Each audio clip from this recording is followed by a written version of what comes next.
네, 시청자 여러분 안녕하십니까? 오늘 이 시간은 동물의 설교적 증거들을 우리가 살펴보고 있습니다. 우리가 만물을 통해서 하나님께서 만드신 이 창조 세계를 통해서 하나님의 존재를 아는 것이 가능할까요? 성경은 가능하다고 말씀하고 있습니다. 로마서 1장 20절과 21절에 하나님의 영원하신 능력과 하나님의 성품을 하나님 만드신 만물에 분명하게 보여주었고 알려주었기 때문에 하나님을 알 수 없다고 핑계댈 수 없다고 분명하게 선언을 하고 있는 것입니다. 하나님 지으신 이 생물들을 잘 살펴보게 되면 그것들이 설계되어졌다는 것을 알 수가 있고 그 설계들이 극도로 복잡하다는 것을 우리가 알게 되면 그 설계자의 능력이 얼마나 크고 놀라운 존재인지를 알 수가 있다는 것입니다. 이 시간에 딱따구리를 좀 살펴보기를 원합니다. 딱따구리가 뭘 잘하죠? 부리를 이용해서 나무를 잘 쫓죠. 그러면 그 나무에 구멍이 파지게 되는 것입니다. 나무의 조각들이 떨어지면서 큰 구멍이 만들어져요. 그리고 딱따구리는 이와 같은 집을 지어서 그 안에 알을 낳고 또 새끼를 부화시킵니다. 또는 이 나무에 또 부리를 이용해서 쪼아서 나무 깊숙이 있는 벌레를 잡아먹으면서 생존하는 것이 딱따구리입니다. 자, 딱따구리가 나무 속 깊숙이 있는 벌레를 잡아먹으려면 딱따구리의 혀의 길이가 길어야 할까요? 짧아야 할까요? 매우 길어야만 가능할 것입니다. 여기에 보면 딱따구리의 부리와 혀에 대한 사진이 있습니다만 이 딱따구리의 혀의 길이가 너무 길어서 지금 혀는 다 찍을 수 없어서 일부만 찍은 사진입니다. 딱따구리의 혀의 길이는 자기 부리 길이의 4배나 되는 아주 긴 혀를 갖고 있습니다. 그렇기 때문에 나무 깊숙이에 있는 벌레를 잡아먹기 좋을 만큼 충분히 길다는 것입니다. 자, 근데 여러분들이 좀 걱정거리가 있지 않습니까? 자, 나무 깊숙이에 있는 벌레를 잡아먹기 좋은데요. 만약에 벌레를 혀 끝에 단단하게 붙인 다음에 먹으려면 어떻게 해야 합니까? 혀가 다 말려 들어와서 이제 벌레가 부리 안으로 들어와야만 먹을 수 있을 겁니다. 자, 근데 혀가 굉장히 기니까 얘들이 전부 수축해서 말려서 들어오게 되면 무슨 문제가 생길까요? 이 혀들이 부리 안을 꽉 채우게 될 것입니다. 그런다면 딱따구리가 아마 질식해서 죽게 될 것입니다. 자, 근데 여러분들 염려할 필요가 없습니다. 대부분의 새들의 혀의 뿌리는 대부분 아래 턱뼈 가까이에 붙어 있습니다. 자, 그런데요, 딱따구리의 혀의 뿌리만 어디에 있습니까? 오른쪽 콧구멍에 혀의 뿌리가 있습니다. 그래서 혀가 여기에 이 콧구멍에서 붙어가지고 머리뼈를 감싸서 돌아가서 아래쪽 부리의 구멍을 통해서 부리 안으로 혀가 나오게 되는 것입니다. 자, 그래서 이제 벌레를 잡을 때는 혀가 길쭉히 나와서 이제 단단하게 혀 끝으로 벌레를 잡습니다. 자, 그리고 이제 먹을 때는 어떻게 하겠습니까? 혀들이 말려 들어오는데 대부분 혀들은 어디에 위치하게 될까요?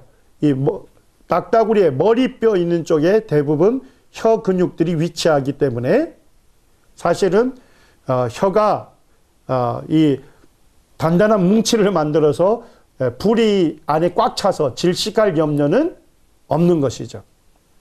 그래서 딱따구리 혀는 이 나무 속에 있는 벌레를 잡아먹기 좋게끔 충분히 길고 그 다음에 질식하지 않게끔 혀의 뿌리는 어디에 둔 것입니까? 오른쪽 콧구멍에 두었기 때문에 안전한 것입니다. 자, 그 다음에 이제 이 나무 깊숙이에 벌레가 있으면 딱따구리가 눈으로 볼 수 있을까요? 없을까요? 깊숙이 있으니까 못 볼 겁니다. 근데 딱따구리 이 혀를 그 구멍으로 쑥 집어넣게 됩니다. 그리고 딱따구리 혀 끝에는 이게 딱딱한 나무인지 말랑말랑한 벌레인지를 잘 구분할 수 있는 센서들이 많아요. 그거를 해부학적으로는 감각수용기라고 하는데 그 감각수용기가 혀 끝에 많이 발달되어 있거든요. 그렇게 해서 딱딱한 나무인지 말랑말랑한 벌레인지를 잘 구분할 수 있어요. 자, 그런데 말랑말랑한 벌레라고 하면 혀 끝에서 끈끈한 액체가 분비돼서 이 말랑말랑한 벌레를 혀 끝에 단단하게 붙여주게 되는 겁니다. 자, 그래서 이게 떨어지지 않고 어디까지 올 수 있어요? 뿌리까지 올 수 있습니다. 자, 근데 여러분들이 염려되는 게 뭡니까? 단단하게 붙여준 건 좋은데 먹으려면 어떻게 해야 돼요? 뿌리 안에서 떨어져야 하잖아요. 자, 그런데 혀 끝으로부터 이 벌레가 떨어지지 않으면 어떻게 할 겁니까? 네, 그것도 염려할 필요가 없습니다. 딱따구리 뿌리 안에는 이 끈끈한 액체를 녹이는 효소를 가득히 묵어놓고 있는 것입니다. 그래서 이제 이 벌레를 붙이고 있는 이 혀끝이 뿌리 안으로 오게 되면 그 효소들에 의해서 어떻게 될까요? 이제 벌레가 자동으로 떨어지게 되고 이제 먹을 수 있게 되는 것입니다. 그 다음에 이제 딱따구리가 이 단단한 나무에 구멍을 내기 위해서는 굉장히 강하게 부리를 이용해서 쪼아야 되겠죠. 그래서 이 딱따구리의 부리 모양을 보게 되면 굉장히 끌 모양처럼 아주 든든한 부리를 갖고 있습니다. 그리고 이제 나무에 잘 달라붙어야 되기 때문에 그 발가락을 보게 되면 갈고리 모양의 발을 갖고 있습니다. 그래서 이 나무 틈새에 잘 고정할 수 있도록 만들어져 있는 것이죠. 그 다음에 이제 이 딱따구리의 꼬리 깃털을 보시게 되면 다른 새의 꼬리 깃털과 달리 굉장히 아주 빳빳합니다. 쉽게 얘기하면 딱따구리가 나무에 쫓기 위해서 딱 나무에 달라붙게 되면 그 딱따구리의 꼬리 깃털이 무슨 역할을 하는 겁니까? 받침대 역할을 해주기 때문에 이제 안정되게 달라붙은 다음에 이제 부리를 이용해서 나무를 쫓게 되는 것입니다. 그래서 딱따구리가 부리를 이용해서 나무를 강력하게 쪼을 수 있도록 모든 구조들이 목적에 맞게끔 설계되어 있는 것을 알 수가 있습니다. 우리가 이제 영상을 좀 보기 원하는데요. 여기에 보면 딱따구리가 나무를 쫓는 그와 같은 장면을 아주 느린 속도로 지금 찍은 것입니다. 딱따구리가 최선을 다해서 이제 부리로 나무를 들어 박습니다. 자, 그럴 때 거기에 보니까 나무 조각들이 떨어지는 게 보입니까? 예.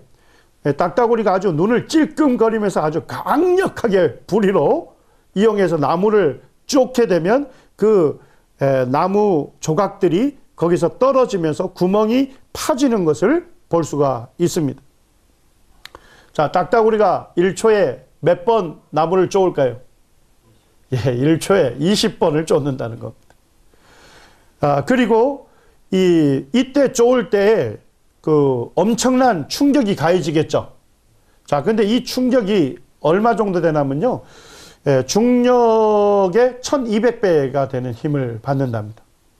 여러분들 잘 이해가 되지 않는데, 여러분들 그 우주선을 쏘을 때 그 안에 우주 비행선 안에 있는 우주 비행사가 엄청난 압력을 받거든요.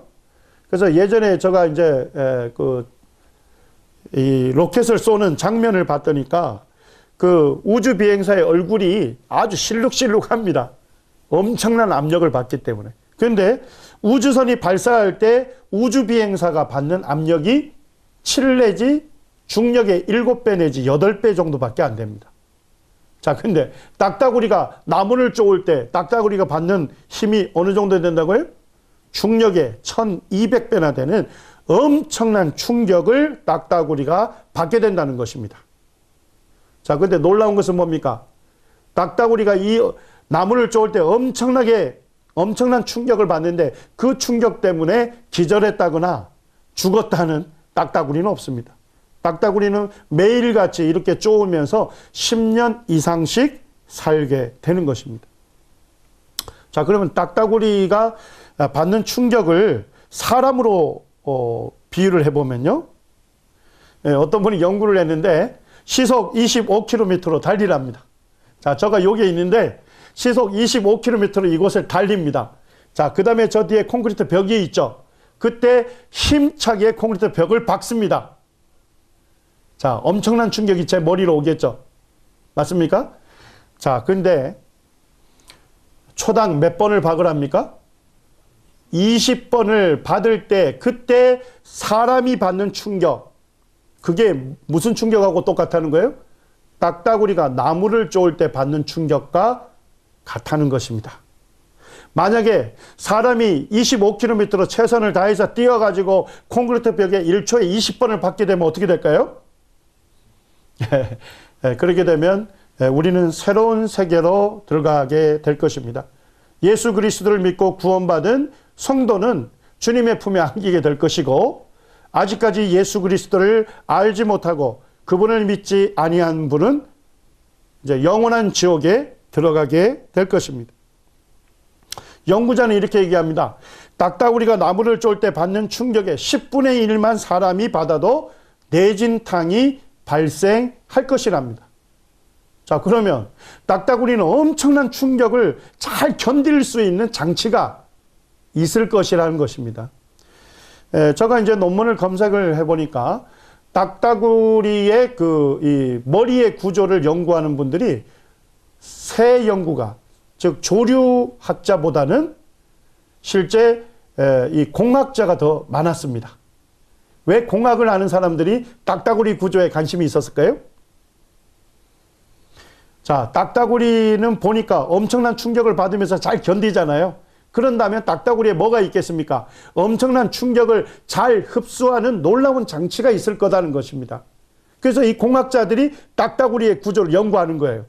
이 엄청난 충격을 잘 흡수하는 장치가 있다면 그 장치를 잘 인공적으로 개발을 하게 되면 우리 자동차 벽 같은 데다가 그와 같은 충격 흡수 장치를 만들어 놓을 수 있지 않습니까? 그런다면 차끼리 부딪혀도 그 충격이 차 안에 있는 사람에게는 오지 않겠죠. 이러한 연구들을 지금 많이 하고 있는 것입니다. 공학자들이 연구 끝에 뭘 알게 됐냐면요. 자, 딱따구리가 부리를 이용해서 나무를 쫓게 되면 이 충격이 딱따구리의 부리를 통해서 머리뼈로 이동하게 되겠죠. 자, 그런데 대부분의 새들은 위쪽에 있는 부리하고 머리뼈가 붙어 있습니다. 쉽게 가면 일체형이라는 겁니다. 근데 딱따구리는 일체형이 아니고 분리형입니다. 자, 딱따구리는 보니까 부리에서 머리뼈로 가기 전에 뭐가 있습니까? 예, 스펀지 조직이라는 것이 있습니다. 그래서 이 스펀지 조직이 너무나도 미세한 조직이기 때문에 전자현미경으로만 촬영이 됩니다. 그래서 지금 전자현미경으로 촬영했더니까 무슨 구조를 갖고 있다는 거예요? 스펀지의 미세한 구조를 닮았다는 것입니다. 그래서 과학자들이 이 조직을 뭐라고 붙인 거예요? 네, 스펀지 조직이라고 붙인 것입니다. 자, 그래서 이제 연구를 해봤더니까 나무를 쪼을 때 엄청난 충격이 부리로 오게 되는데 그 부리에서 머리뼈로 가기 전에 어디를 거쳐야 되죠? 예, 스펀지 조직을 거치게 되는 겁니다. 그 스펀지 조직을 거치게 될 때 스펀지 조직이 대부분의 충격을 거기에서 다 흡수를 한다는 것입니다. 자, 그리고 아주 적은 충격이 머리뼈로 가게 되는데요. 그 충격조차도, 자, 머리뼈를 감싸 도는 것이 뭐였죠? 딱따구리 혀근육이죠.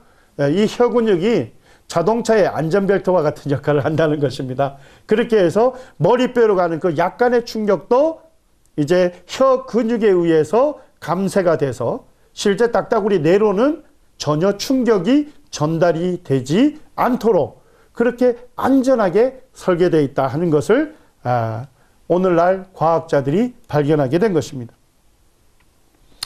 몇 년 전에 그 영국 BBC 방송국에서 다뤘던 내용을 제가 보게 됐는데요. 과학자들이 이 딱따구리 스펀지 조직에서 아이디어를 얻어가지고 인공 스펀지 조직을 만들어낸 겁니다. 그래서 여기 보면 헬멧을 만들었는데요. 특별히 이제 럭비 선수들 같은 경우는 엄청난 충격으로 부딪히잖아요. 그 다음에 이제 오토바이 타는 분들, 이런 분들도 엄청난 충격이 가해질 수가 있죠. 그래서 이 엄청난 충격이 가해지게 되면 사람의 뇌가 위험해질 수 있잖아요. 그래서 그 보호장치로 스펀지 조직 헬멧을 만들어낸 겁니다. 그래서 이 스펀지 조직 헬멧이 충격으로부터 잘 흡수해주는 놀라운 헬멧이라고 소개를 하고 있었습니다. 제가 여러분들에게 물어보겠습니다. 인간이 만들어내는 스펀지 조직 헬멧이 우연히 저절로 존재할 수 있습니까? 그것은 딱따구리의 스펀지 조직에서 영감을 받은 그 과학자가 있어가지고 그 과학자가 스펀지 조직을 설계해서 만들었기 때문에 존재한다는 것을 우리가 다 인정할 것입니다. 자, 그렇다면요, 인간의 작품보다 더 고도로 복잡하고 기능적인 딱따구리의 스펀지 조직이 오랜 시간 저절로 우연히 존재할 수 있겠습니까? 그것은 불가능한 것입니다. 인간의 설계자보다도 더 뛰어난 설계자가 있어야만 딱따구리의 스펀지 조직이 존재할 수 있는 것입니다. 우리는 이 설계의 그 복잡성을 보게 되면 설계자의 능력을 알 수가 있습니다. 인간이 만든 스펀지 조직 헬멧도 대단한 것이죠. 자, 그런데 이것보다 더 고도로 복잡하고 기능적인 그와 같은 딱따구리의 스펀지 조직을 만들어낸 존재는 어떤 분이겠습니까? 그분은 놀라우신 전능한 그와 같은 설계자가 아니라면 불가능할 것입니다. 그 설계자가 누구라고 성경은 말씀하고 있습니까? 그분이 바로 창조주 하나님이시다는 겁니다. 딱따구리의 스펀지 조직과 모든 구조들을 살펴보게 되면 기능할 목적으로 거기에 알맞게 의도적으로 만들어졌다는 것을 알 수 있습니다. 이걸 통해서 딱따구리는 설계된 구조다, 설계된 존재라는 것을 알 수 있을 뿐만 아니라 그와 같은 놀라운 설계 능력을 행할 수 있는 분은 바로 전능하신 창조주 하나님밖에 없다는 것을 우리가 알 수가 있는 것입니다. 이제 눈에 잘 보이지 않는 세균에 대해서 좀 살펴보겠습니다. 세균은 뭐 대장균 같은 걸 얘기하는 거죠. 대장균은 아주 짧은 시간 내에 이동을 매우 빠르게 합니다. 1초에 자기 몸 길이의 15배를 이동합니다. 자, 사람으로 환산한다면요, 180cm 사람이 시속 100km로 수영한다는 것입니다. 자, 사람이 시속 100km로 수영할 수 있는 사람이 있습니까? 없을 겁니다. 그런데 대장균은 이와 같이 빠른 속도로 이동을 한다는 겁니다. 자유자재로 이동을 하고, 심지어는 이 대장균의 보니까 편모라는 구조가 있습니다. 근데 이 편모라는 구조가 엔진 형태로 만들어져 있어서 이 편모를 회전하게 되면 엄청난 속도로 이동을 하게 된다는 것입니다. 자, 그런데요,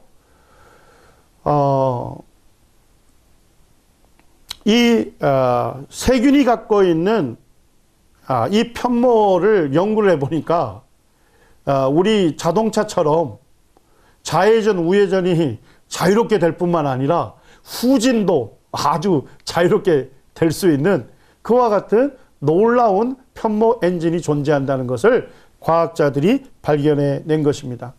자, 우리 세균을 육안으로 볼 수 있습니까? 현미경을 통해서만 볼 수 있는 거죠.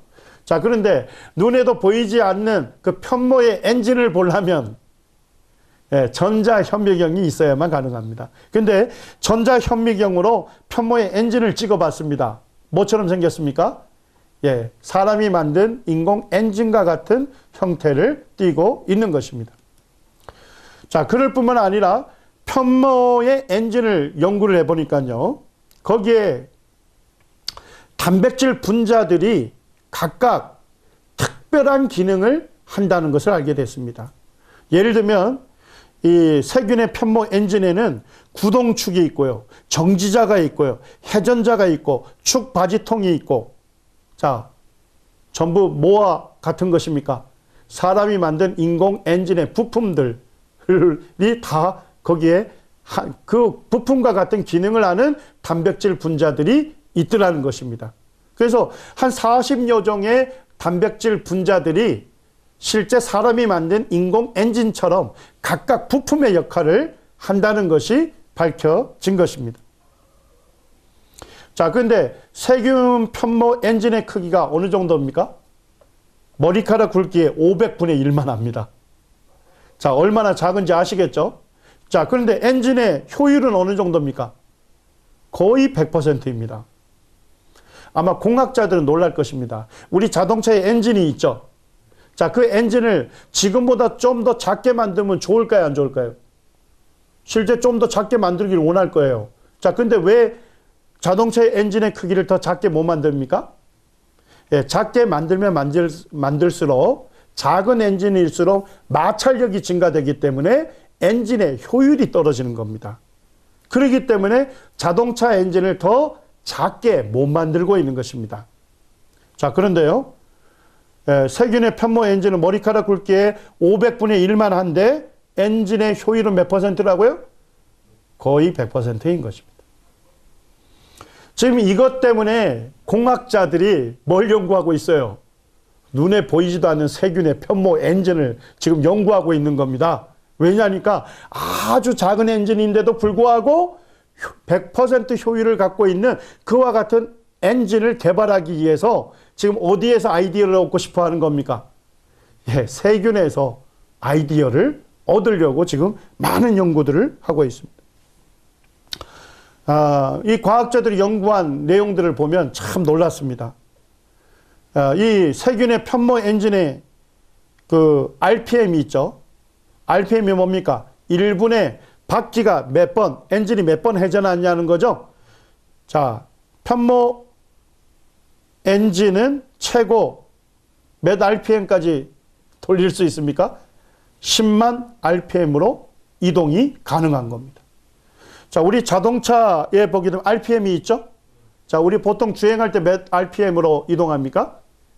거기에 보면 2 곱하기 2 또는 3 이렇게 돼 있을 겁니다. 그리고 곱하기 1000 이렇게 돼 있죠. 우리가 보통 주행할 때 자동차 바퀴가 2000번 내지 3000번 회전을 하는 거예요. 자, 그런데 세균의 편모 엔진은 1분에 몇 번 정도 회전할 수 있답니까? 10만 번까지도 회전할 수 있다는 것입니다. 그리고 더 놀라운 것은 뭐냐면 이 편모의 엔진이 한 40종류의 분자로 이루어졌다 있죠. 그리고 각각 그 분자들이 인공 엔진의 부품처럼 특별한 기능을 수행한다 했죠. 자, 만약에 40여 종의 단백질 분자 중에 한 분자가 손상이 되면 어떻게 될까요? 엔진의 효율이 떨어지는 게 아니고 엔진 자체가 멈춰버리게 되는 것입니다. 자, 그러면 여러분도 한번 생각해 보십시오. 이것을 세균을 연구하는 생화학자들은 이걸 한원 불가능한 복잡성이라는 말을 씁니다. 좀 어렵죠? 예, 제가 좀 쉽게 번역해 봤습니다. 저는 한 요소도 제거 불가능한 복잡성. 그러니까 40종류 중에 한 요소만 파괴가 돼도 뭐가 안 되는 겁니까? 작동이 되지 않는 정도로 복잡하다는 것입니다. 자, 그러면 여러분들에게 물어보겠습니다. 40여 종의 단백질 부품이 중에 한 개가 손상이 돼도 작동이 안 되는 거죠. 자, 그러면 진화론은 뭘 얘기합니까? 오랜 시간, 우연한 기회에 한 요소 한 요소가 점진적으로 만들어져서 오늘날 이 복잡한 기능을 수행한다고 얘기를 하고 있습니다. 자, 무작위적인 자연적인 과정들로 인해서 조금씩 우연히 점진적으로 만들어질 가능성이 있습니까? 불가능한 것입니다. 자, 그럼 편모 엔진이 기능할 수 있는 유일한 가능성은 뭡니까? 처음부터 이 단백질 부품 40여 종이 어떻게 돼야 합니까? 제자리에서 결합이 돼야만, 동시에 존재해서 결합이 돼야만 뭐 할 수 있습니까? 편모 엔진이 회전할 수가 있을 거고, 이제 편모 엔진을 통해서 세균이 이동이 되기 때문에 생존이 가능한 것입니다. 이 생화학자 마이클 베이 교수는 이와 같은 것을 보게 되면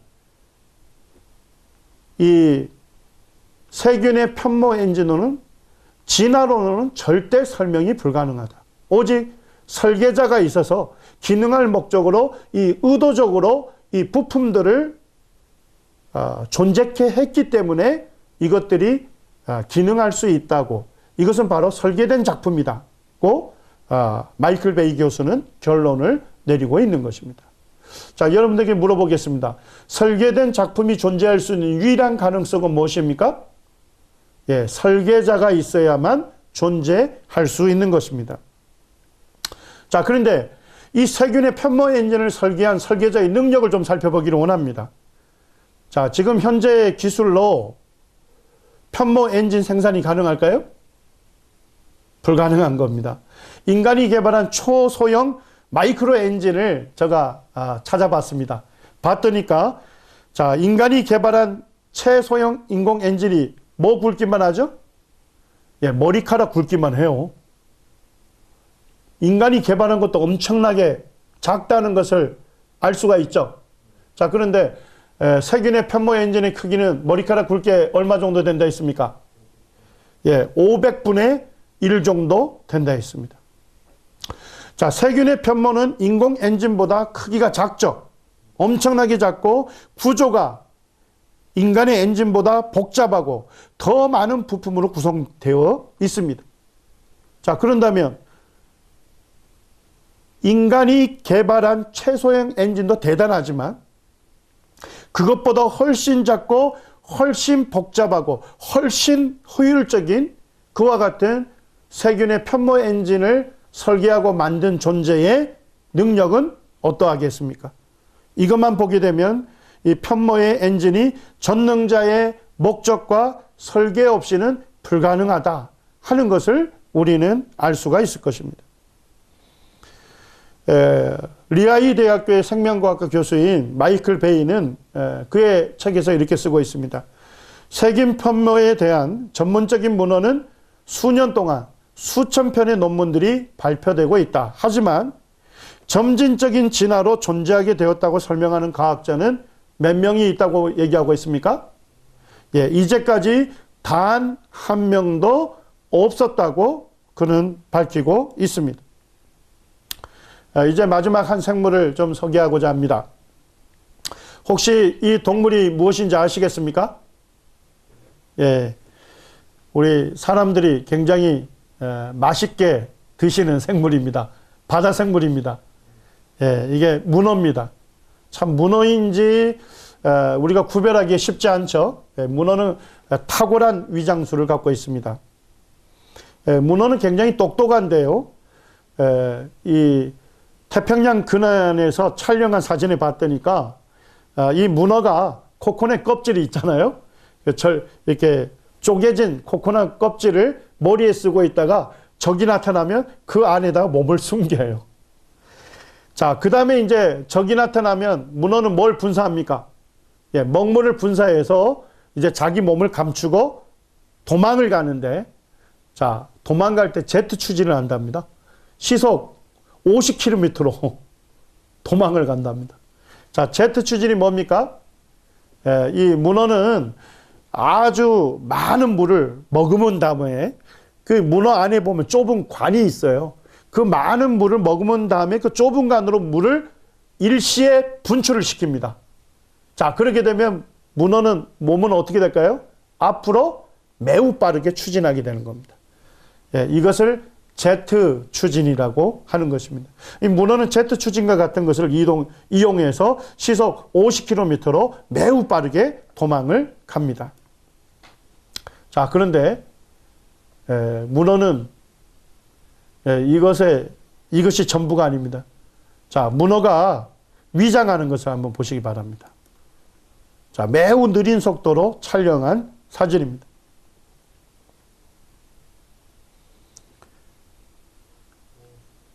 예, 문어는 적이 나타나게 되면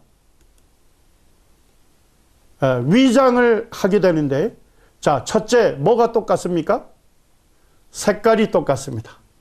자, 두 번째 뭐가 똑같죠? 예, 생김새, 모양이 똑같습니다.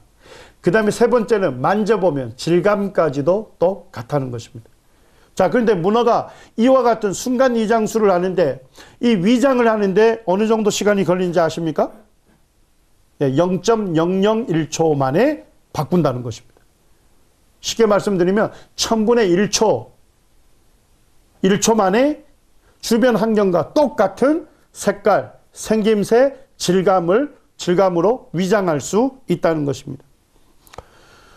생물학자들이 봤더니까 문어의 피부 세포를 그 크로마토포레스라고 하는 세포가 있는데요. 그 안에는 색소 주머니가 있답니다. 그래서 빨간색, 검정색, 노란색 색소 주머니가 있는데 그 색깔들을 배합해서 주변 환경과 똑같은 색깔을 만들어내는 겁니다. 몇 초 만에요? 1000분의 1초 만에 만들어내는 것입니다. 저는 이 동영상을 보면서 너무나도 문어의 위장술은 정말 신비하다. 그리고 이제 제가 이 동영상을 보여준 분들의 대부분 반응이 와우, 신기하다, 신비하다, 이런 반응을 하는 것입니다. 제가 신비하다는 단어의 뜻을 알려드렸죠? 하나님께서 그 생물을 어떻게 설계하고 창조했는지, 그 창조 설계의 비밀을 알게 될 때 우리는 참 신비하다는 그와 같은 감탄사를 자내게 되는 것입니다.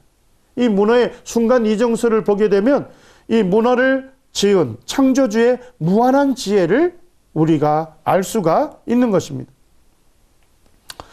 이제 욥기 12장 7절에서 9절까지 말씀을 읽고 마치도록 하겠습니다. 이제 모든 짐승에게 물어보라. 그것들이 내게 가르치리라. 공중의 새에게 물어보라. 그것들이 또한 내게 고하리라. 땅에게 말하라. 내게 가르치리라. 바다의 고기도 내게 설명하리라. 이것들 중에 어느 것이 여호와의 손이 이를 행하신 줄을 알지 못하랴. 모든 생물의 생명과 모든 사람의 육신의 목숨이 다 하나님의 손에 있느니라. 자, 하나님께서 무엇이라고 인간에게 도전하고 있습니까? 인간에게 이렇게 말씀하시는 겁니다. 너를 지은 창조주를 모르느냐? 자, 그러면 누구에게 물어보라는 겁니까? 모든 짐승에게 물어보라는 겁니다. 짐승들은 자기를 지은 창조주가 누군지를 알려준다는 것입니다. 공중의 새에게 물어보라고 되어 있습니다. 딱따구리에게 물어보라는 겁니다. 그러면 딱따구리가 너에게 나를 설계하고 지으신 분이 얼마나 놀라우신 분이신지를 알려줄 것이라는 것입니다. 그 다음에 하나님은 땅에게 말하라 이렇게 되어 있습니다. 땅에게 물어보라는 겁니다. 지구에게 물어보라는 겁니다. 지구가 왜 거기에 위치하는지, 지구의 크기가 왜 그만한 크기로 만들어졌는지 지구에게 물어보라는 겁니다. 그런다면 지구가 내게 가르쳐 줄 것이다. 지구가 뭐라고 가르쳐 줍니까? 지구의 위치와 질량이 누굴 위해서 만들었다. 사람이 살 수 있도록 그 목적에 맞추어서 하나님께서 설계하고 만드셨다는 하나님의 자비로우시고 은혜로우신 하나님의 성품을 알려줄 것이라는 겁니다. 이제 하나님은 바다의 고기에게 물어보라는 것입니다. 문어에게 물어보라는 것입니다. 문어의 이 놀라운 지혜와 순간 이장술이 누구로부터 왔는지 문어가 알려줄 거라는 겁니다. 문어가 내게 설명하여 주리라. 이것들 중에 어느 것이 여호와의 손이 이를 행하신 줄을 알지 못하랴. 성경 시편 말씀에 보면 하나님께서 이렇게 말씀합니다. 종기에 처하나 깨닫지 못하는 사람은 멸망하는 짐승과 같도다 이렇게 말씀합니다. 하나님께서 인간을 만물의 영장으로 존귀한 존재로 창조하셨습니다. 그렇지만은 자기를 지으신 창조주가 누군지를 깨닫지 못하는 사람은 멸망하는 뭐와 같다고요? 짐승과 같다고 했는데 이 욥기 12장 말씀은 더 충격적이고 도전적인 말인 겁니다. 모든 생물들은 자기를 지으신 창조주를 아는데 사람이 자기를 지으신 창조주를 모른다면 누구보다 못하다는 것입니까? 짐승보다도 못하다고 하나님께서 말씀하고 있는 것입니다.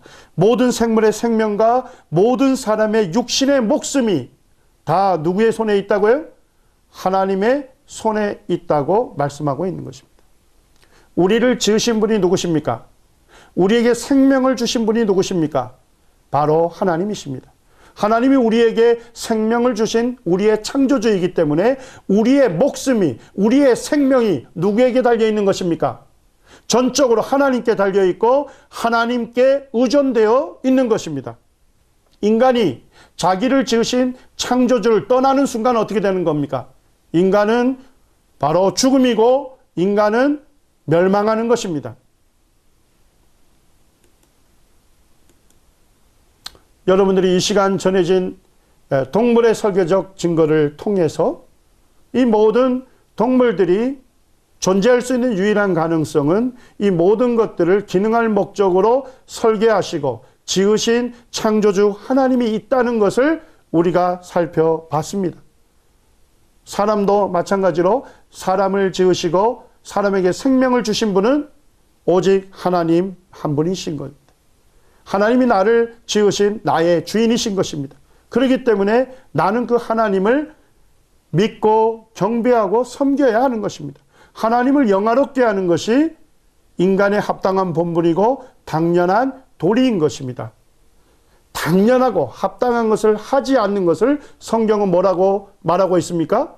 그것이 바로 피조물로서 인간이 하나님 앞에 범하는 가장 큰 죄라고 성경은 경고하고 있는 것입니다. 여러분들이 하나님을 믿지 아니하는 이 죄를 버리시고 살아계시고 참되시고 나를 창조하신 하나님께로 여러분들이 돌이키는 여러분들이 되기를 원합니다. 감사합니다.